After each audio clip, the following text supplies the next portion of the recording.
Start tonight with the controversial issue of police body cams. They've been in the headlines following the shooting death of Michael Brown in Ferguson, Missouri.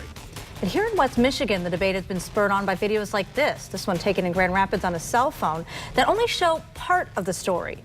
New tonight, we're learning you won't see Grand Rapids officers wearing body cameras anytime soon.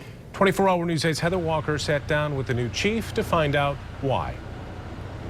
Yes, Brian, it's a stark contrast from what we're hearing from other heads of local law enforcement agencies across West Michigan. Over the last month, we've surveyed dozens, and so far, GRPD is the only one who doesn't want body cams, at least not now. So you think that body cameras could be a bad thing? I do. Rahinsky became chief just a few months ago. He campaigned for the job using transparency as one of his values. Transparency is the main selling point for body cameras. The idea is that they capture a more complete picture of what happened. So why wouldn't a department want to be more transparent? I don't think it is about transparency. I think it's in part about trust. The chief says he recognizes the advantages of body cameras, but he has concerns about the public's privacy and community relations. I don't want it to have a dampening effect on the relationships that we've worked hard to earn.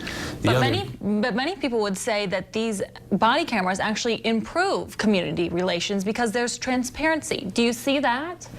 I have concerns more that people who have issues in their neighborhood and may want to share some of those concerns will be reluctant to do so. He thinks if people know they're being recorded, they won't be willing to share information needed to solve a case. He's also worried about recording children, sexual assault, and domestic violence victims. I'm not comfortable with officers having the ability to activate those cameras in private residences.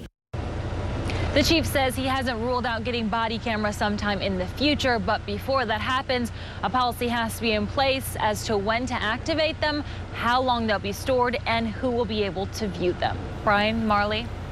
Heather, did you get any indication from the chief that maybe he's trying to protect the rank and file, the police officers there that don't want this? No, I really didn't get that sense from him. I think it's more he's trying to protect the public's privacy.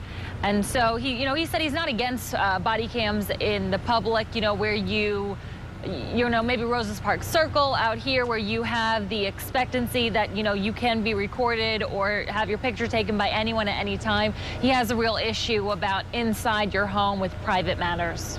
All right, something to think about. We'll see if he changes his mind in the future. Thank you, Heather.